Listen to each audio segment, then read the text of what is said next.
Brenda Whitlock had her hand on the brass handle of the sanctuary door when the deputy stepped between her and the pulpit. Her hair was perfect, her white dress was perfect. The sermon she had practiced for 6 weeks was tucked under her arm in a leather folio with her initials embossed in gold.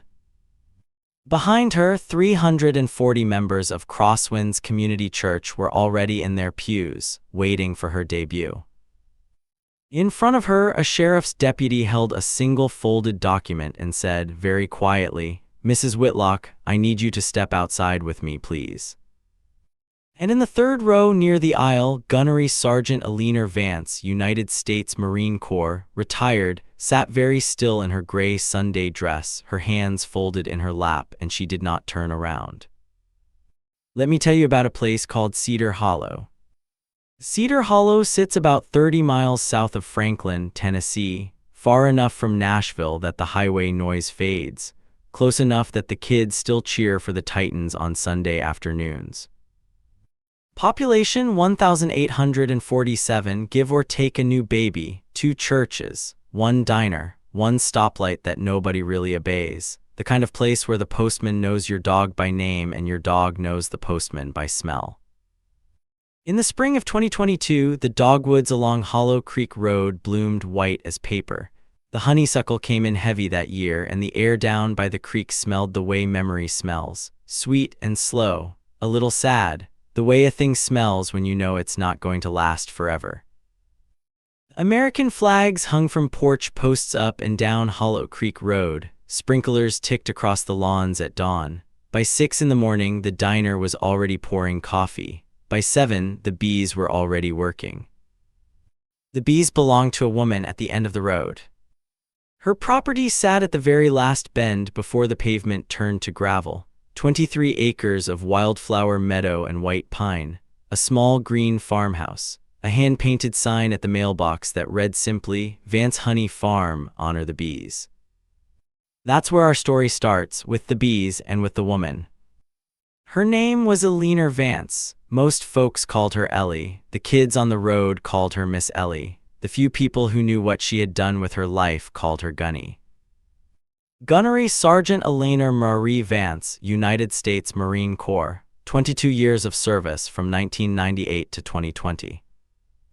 She had enlisted at 19 out of a community college in Lexington, Kentucky, because her father had served in Vietnam and her grandfather had served in Korea, and the women in her family did not sit out wars. She did 1 combat deployment to Fallujah in 2004, where she earned a Combat Action Ribbon and a Bronze Star with Valor that she never wore in public. She did a 2nd deployment to Helmand Province, Afghanistan in 2010 and 2011, where she met an infantry sergeant named Tommy Vance, who had the kindest eyes she had ever seen on a man holding a rifle.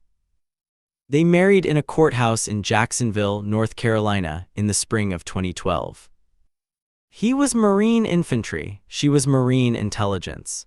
Her military occupational specialty was 231, which is a fancy way of saying she was very, very good at finding out what people did not want her to find out.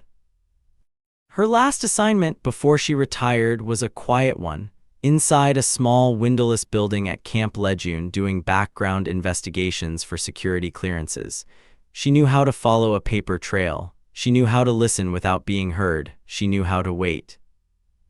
In June of 2019, 2 months after Tommy came home from his 4th deployment, he sat down in their bedroom in their little rental house off base, and he did not get up again. She buried him at Arlington in October. She retired from the Marine Corps the following spring.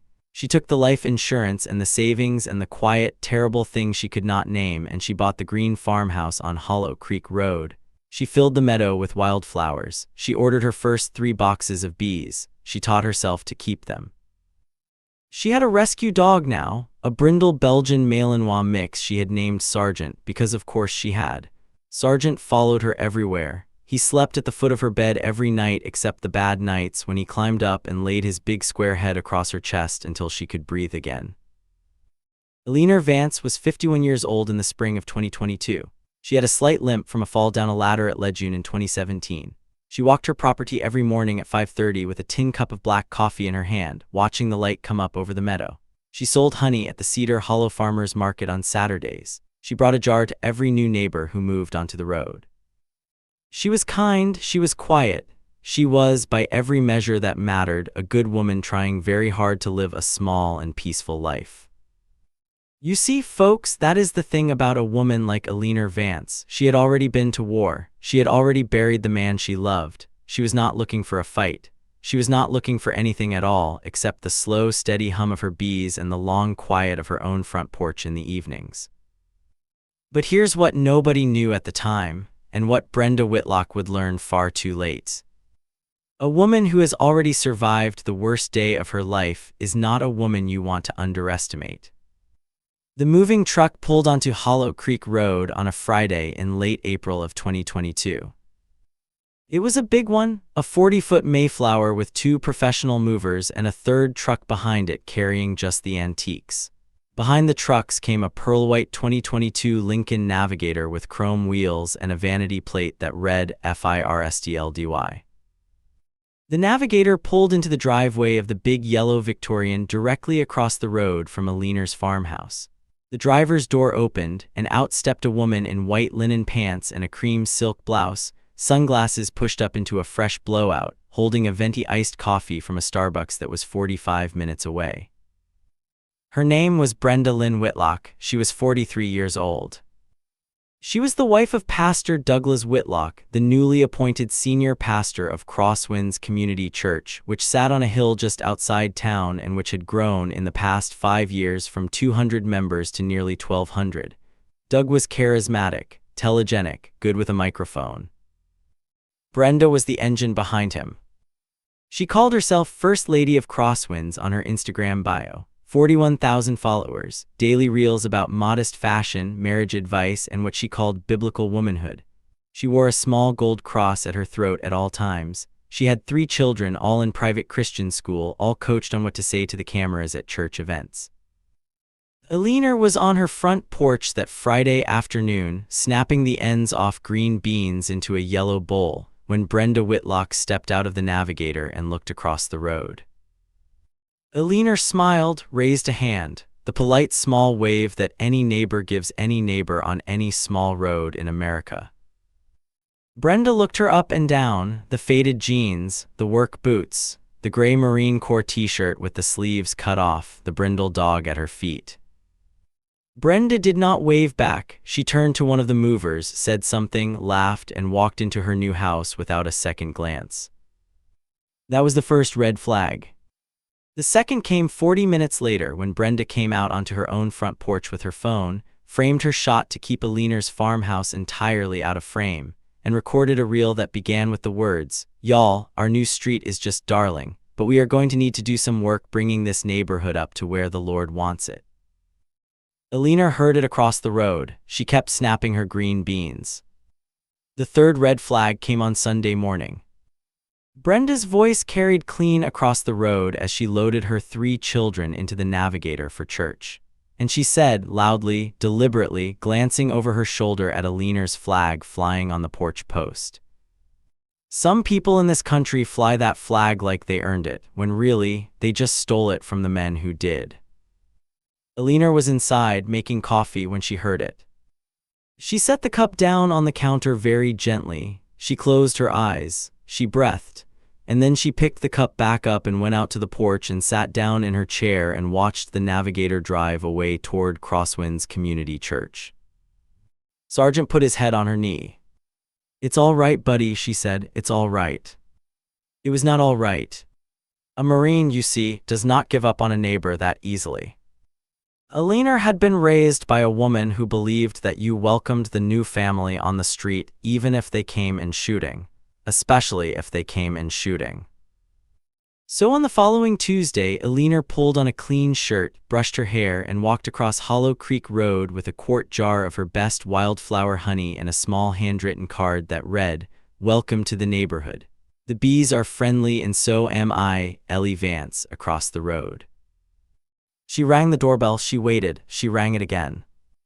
The door opened. Brenda Whitlock stood there in a peach blouse, no makeup yet, holding a glass of green juice. She looked at Eleanor. She looked at the honey jar. She looked at Eleanor again. Can I help you? I'm Ellie from across the road. Just wanted to come say hello and bring you a little something. Eleanor held out the jar. Brenda did not take it. Oh, that is so sweet of you, bless your heart. We don't really do honey in our home. Doug watches his sugar and the kids are gluten-free, but I'm sure you mean well. Eleanor lowered the jar. All right, well, I'll just leave it here on the porch in case you change your mind. Brenda's eyes drifted past Eleanor's shoulder toward the green farmhouse and the meadow and the bee boxes lined up like little white soldiers in the grass. Listen, sweetie, can I just ask you something? Woman to woman. All right. We've heard a few things from folks at the church already about you living over there by yourself. I'm sorry. It's just, and I say this with love, there's a community here, a real community of families, and we would love to bring you back into the fold of something real, something Christ-centered, something whole. I don't know what your situation is exactly with, well. She gestured vaguely at Eleanor's haircut, at the small Marine Corps eagle, globe, and anchor tattooed on Eleanor's forearm, at the dog watching from the gate across the road. But we believe in restoration here. And I would just love for you to come to church on Sunday. There was a small silence. Eleanor looked at this woman. She had been spit on in Fallujah by a man whose nephew she had pulled from a burning car the day before. She had held a 19-year-old corporal in her arms in a CASCVAC bird while his blood ran out through her fingers and onto the deck of a Black Hawk. She had folded a flag at Arlington and carried it home in her lap on a commercial flight, and she had not let go of it the entire way. She looked at Brenda Whitlock and she said very calmly, "Ma'am, I will leave the honey on the porch. You have a blessed day." She walked back across the road. Now let me pause here and ask you something, folks. Have you ever tried to be reasonable with someone who has no interest in being reasonable? Have you ever extended a hand in good faith only to have it slapped away and then been told you were the rude one? If so, drop a comment below and tell me your story. Because Eleanor Vance was about to learn what every veteran on this channel has had to learn the hard way. Some people aren't there to know you. Some people are there to use you. It started small, the way these things always do. The first thing Eleanor noticed 2 weeks later was that her honey sales at the Saturday farmers market had dropped by half. Customers who had bought from her for a year, older women mostly, church-going women, women who had hugged her neck and prayed for her at her husband's memorial, were now walking past her booth without making eye contact. By the third Saturday of May, she lost the contract with the diner downtown. The owner, a kind man named Wesley Boggs, met her at the back door on a Friday night and would not look her in the face. Ellie, I'm gonna have to source my honey somewhere else for a while. Wesley, what is going on? There's been some talk around about, look, you know I think the world of you, but I got a business to run and I got a wife who goes to Crosswinds and I gotta sit this one out. What kind of talk, Wheeze?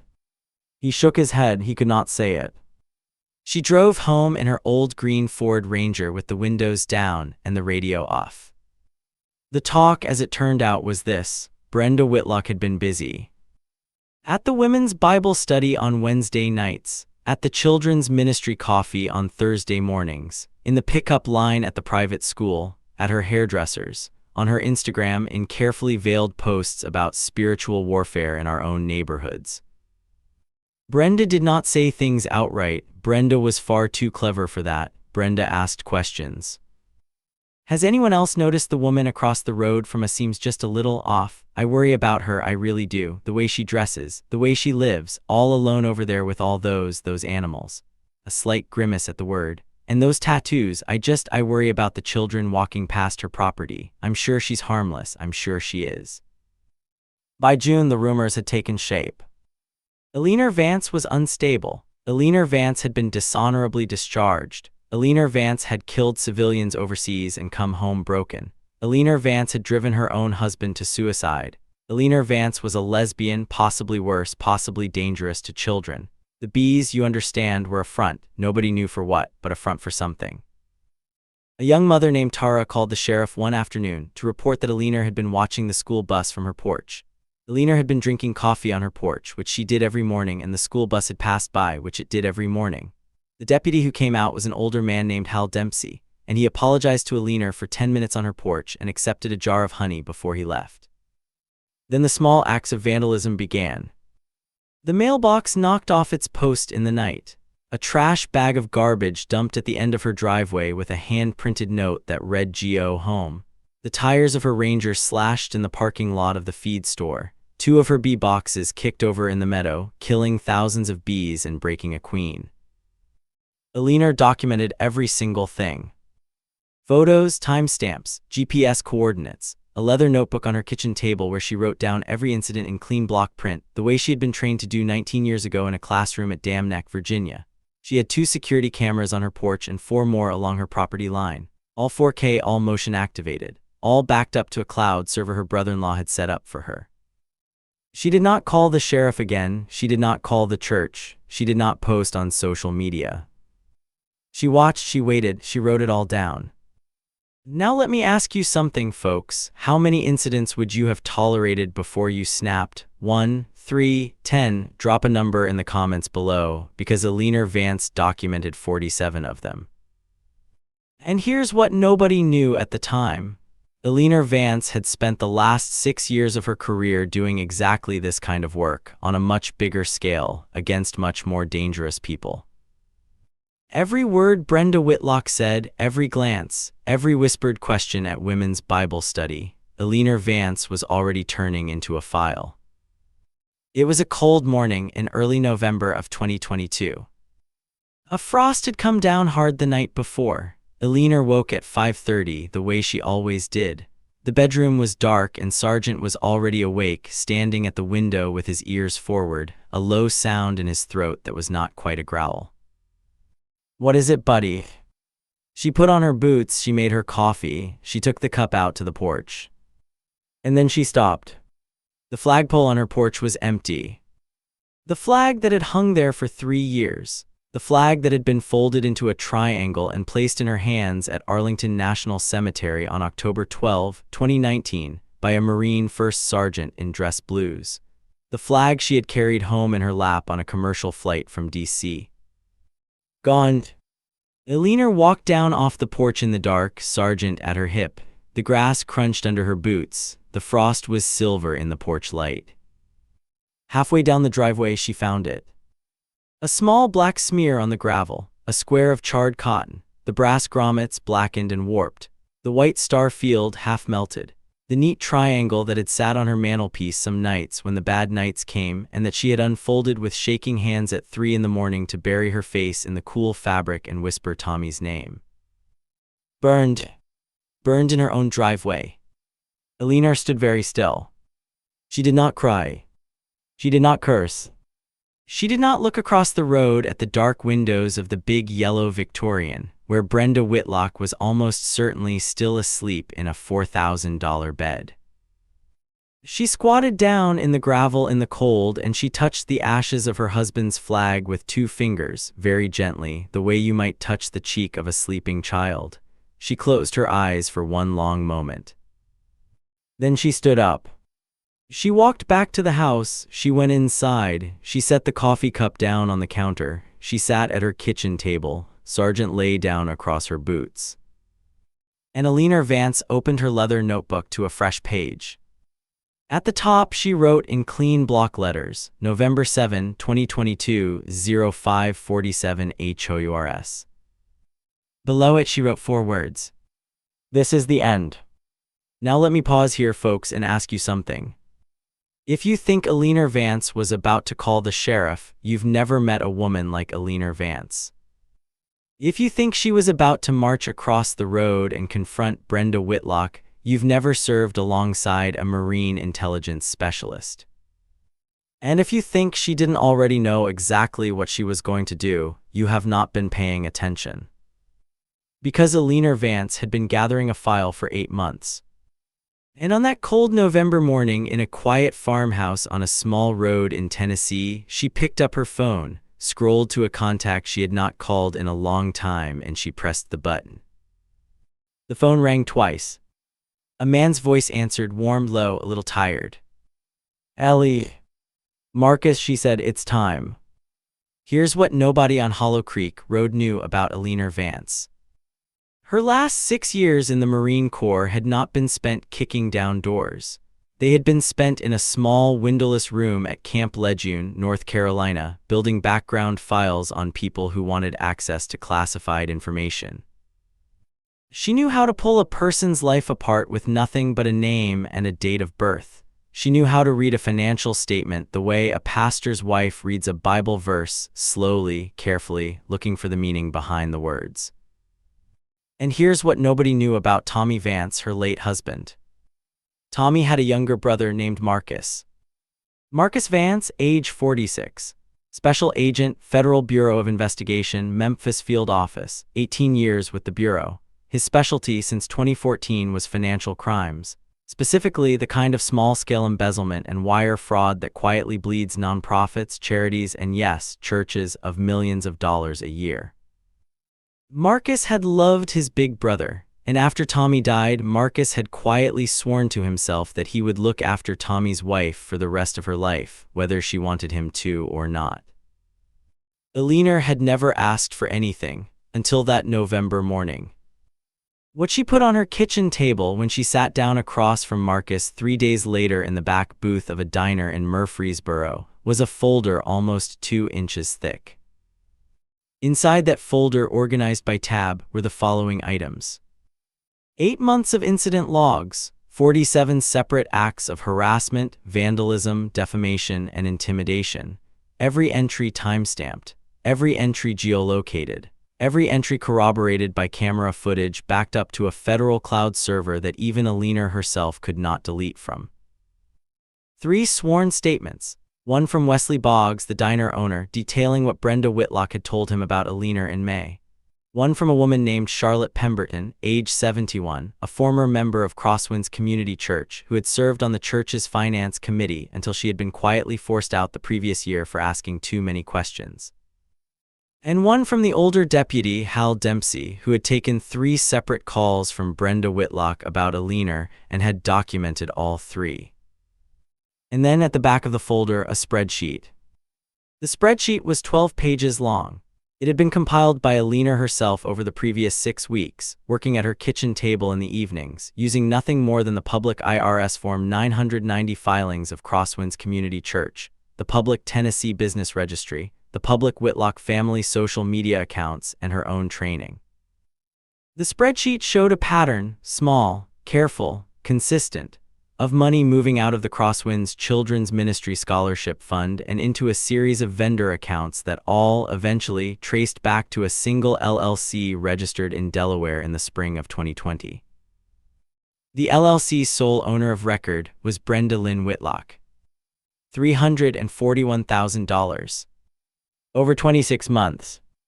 Marcus Vance read the spreadsheet twice, then he looked up at his sister-in-law. "Ellie," he said quietly, "where did you learn to do this?" She smiled at him for the first time in a very long time. "The Marine Corps, Marcus, where do you think?" He took the folder back to Memphis with him that afternoon. He showed it to a colleague in the Public Corruption Unit.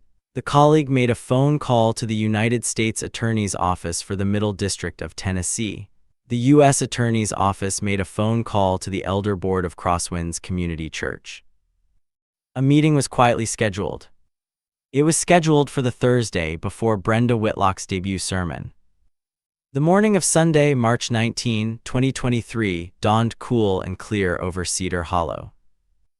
The dogwoods were just beginning to bud. The grass on the hill below Crosswinds Community Church was the color of new money. The big white steeple caught the morning light and threw it across the parking lot, where, by 9:45, 340 members of the congregation were already filing into the sanctuary in their Sunday clothes. This was Brenda Whitlock's day. She had been planning it for 6 months. The Women of Faith sermon, her first time in the pulpit, her debut as a speaker, the launch of what she had told her Instagram followers was going to be a whole new chapter of ministry.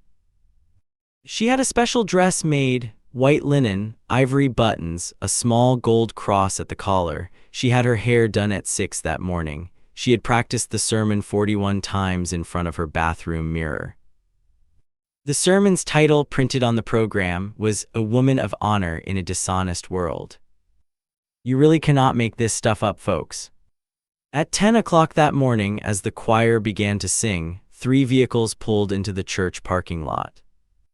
The first was an unmarked gray sedan from the Williamson County Sheriff's Office.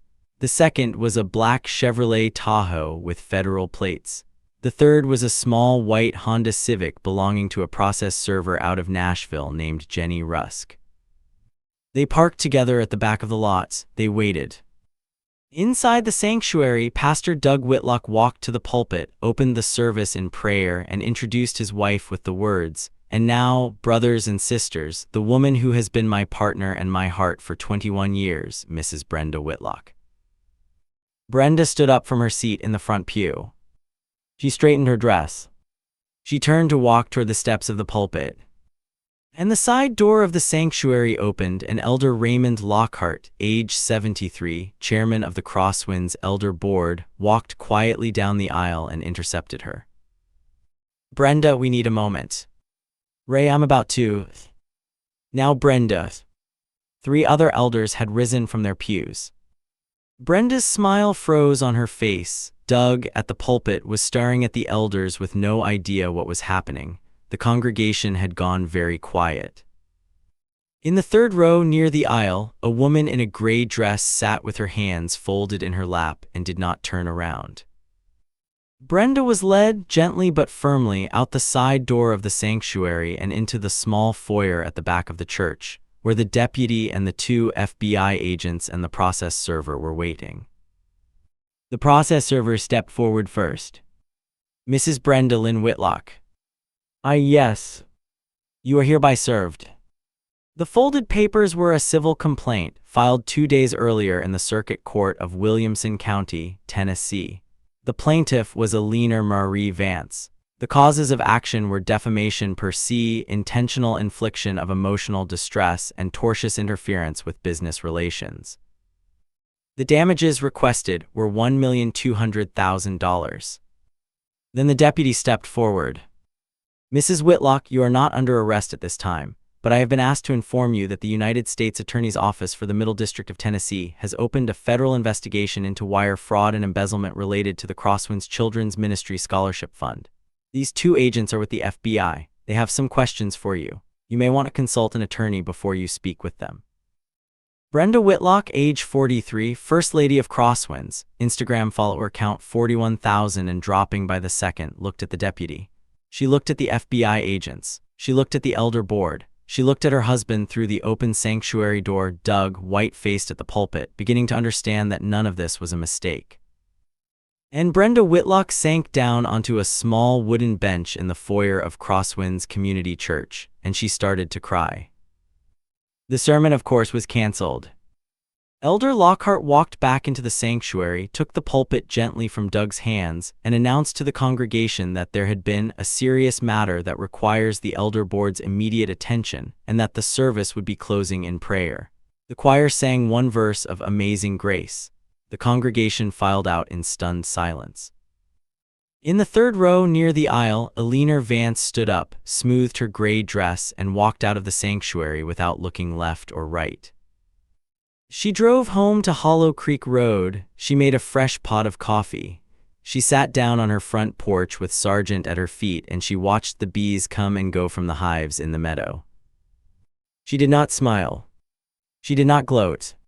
She just sat there in the spring sunshine and let the morning be quiet. The next 2 weeks on Hollow Creek Road were the quietest the road had been in a year. The pearl-white Lincoln Navigator did not leave the driveway of the big yellow Victorian. The blinds stayed drawn. The Instagram account went dark on the Monday after the sermon and never posted again. Doug Whitlock was placed on indefinite administrative leave by the Elder Board on Tuesday. By Friday, the Tennessean had run a small story on page 6. By the following Wednesday, it had moved to the front page. The headline read, "Megachurch Pastor's Wife Under Federal Investigation for Children's Fund Embezzlement." The story underneath included one detail that had not yet become public. Pastor Douglas Whitlock had also resigned his position, effective immediately, citing personal failures unrelated to the federal matter. 2 days later, a different story in a different paper revealed what those failures were. He had been having an affair with a member of the worship team. The affair had been going on for 11 months. The Whitlock children were quietly pulled from the private school by the end of March. The neighbors on Hollow Creek Road, you see, had finally started to talk. Tara, the young mother who had once called the sheriff on Eleanor about the school bus, came up the driveway one Saturday morning in early April with a foil-covered casserole dish and tears in her eyes. She stood at the bottom of Eleanor's porch steps and said, "Ellie, I am so sorry. I am so sorry." Eleanor came down off the porch. She took the casserole. She put a hand on Tara's shoulder very gently. "Tara, come inside. I'll put on the kettle." That was all Eleanor said about it. That was all Eleanor would ever say about it. The moving truck arrived at the big yellow Victorian on a Wednesday in early May. It was a smaller truck than the one that had brought them. Some of the antiques, the news would later report, had already been sold to pay legal fees. The pearl-white Navigator was loaded onto a flatbed and taken away. A for sale sign went up in the yard. No one on Hollow Creek Road came out to wave goodbye. Eleanor watched it from her porch in her old chair with her tin cup of black coffee in her hand and Sergeant at her feet and the bees humming in the meadow behind her. She didn't smile. She didn't say a word. She just rocked very slowly in the chair her husband had built for her the last summer he was alive. 1 year later, April of 2024. Brenda Whitlock pleaded guilty in federal court to 2 counts of wire fraud. The judge, a no-nonsense woman named Patricia Halloway who had served 21 years on the bench, sentenced her to 36 months in federal prison, 3 years of supervised release, and full restitution of $341,000 to the Crosswinds Children's Ministry Scholarship Fund. Brenda is, as of this telling, serving her sentence at FCI Aliceville in Alabama. Doug Whitlock's divorce was finalized in the fall of 2023. He moved to Texas. He no longer pastors anywhere. He sells commercial real estate in a suburb of Houston, and he does not have a website. The Whitlock children went to live with Brenda's sister in Ohio. The civil suit was settled in November of 2023. Eleanor Vance was awarded $470,000, the maximum the Whitlock's homeowner's umbrella policy would cover. Eleanor took $50,000 of it to replace her bee boxes, repair her truck, and rebuild the small section of fence the Whitlock children had broken the previous summer. The remaining $420,000, every last cent, she signed over in a single check to Crosswinds Community Church, restoring with her own money every dollar Brenda Whitlock had stolen from the children's fund, and then some. The new senior pastor at Crosswinds is a woman named Pastor Lucia Reyes, age 38, whose own father had served 2 tours in Vietnam. Pastor Reyes drove out to the green farmhouse on a Saturday morning in February of 2024, sat on Eleanor's front porch, drank a cup of coffee, and said, "Mrs. Vance, I would be honored if you come to church one Sunday. No pressure, no expectation, just an invitation from a friend." Eleanor came the following Sunday. She sat in the back, she did not sing, she did not speak, but she was there. The big yellow Victorian across the road sold in the summer of 2023 to a young couple named Jordan and Kimberly Pack who had a 4-year-old daughter named Mia. Mia is now 5. She calls Eleanor Miss Ellie. She helps Eleanor tend the bees on Saturday afternoons in a tiny white veil that Eleanor sewed for her on an old Singer machine that had belonged to Tommy's mother. A new flag flies on Eleanor's porch. It is not the one from Arlington. That one cannot be replaced.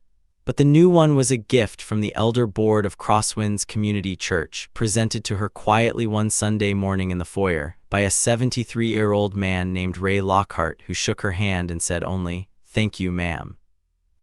The rose bush Tommy planted for her in the front bed of the green farmhouse the spring before he died bloomed in May of 2024 with more flowers than it had ever borne before. Eleanor cut 3 of them, she put them in a small glass jar, she set them on the kitchen table. And she sat down in the morning sunlight and she had her coffee. So let me leave you with this, folks. There is a kind of woman in this country that you do not see most days. She does not raise her voice. She does not post about her accomplishments. She does not stand at a pulpit in a white linen dress and tell you about her own honor. She wakes up at 5:30 in the morning, she makes her coffee, she walks her property, she tends to the small living things she has been given to care for, she mourns her dead in private, she carries her wounds without showing them. And when somebody comes for her, not just her peace, but her name, her dignity, the memory of the man she loved, she does not scream, she does not retaliate, she does not, God help her, post about it on the internet. She picks up a notebook. She picks up a pen. She writes it all down. And when the time comes, and the time always comes, folks, she stands very quietly in the third row of the sanctuary with her hands folded in her lap, and she lets the truth do the work that lying cannot. So remember this the next time you meet a quiet woman with a Marine Corps tattoo on her forearm and dirt under her fingernails and a slight limp in her walk. Never mistake a quiet woman for a powerless woman. Never mistake patience for permission. Never mistake kindness for weakness. And whatever else you do in this life, friends, never, ever, ever pick a fight with a Marine who has already buried the love of her life and has nothing left to lose but her honor. Because she will let you keep talking, she will let you keep digging, she will let you keep building your platform on the lies you tell about her. And then one cold, quiet morning, when you least expect it, she will hand you the shovel. If this story moved you, if you've ever known a veteran like Eleanor Vance, if you've ever had a neighbor like Brenda Whitlock, hit that subscribe button, drop a comment below, and tell me your story. I read every single one. And tell me while you're down there, should I tell you next about the Air Force colonel whose HOA president tried to take her flag down, or the Navy chief whose son's little league coach made one comment too many? You decide, I'll tell you the next one. Until then, keep your porch light on, keep your flag flying, and keep an eye on your neighbors, the good ones and the other kind. This story is inspired by real events and public court records. Names, locations, and specific details have been changed or dramatized for storytelling purposes. Any resemblance to real individuals is coincidental.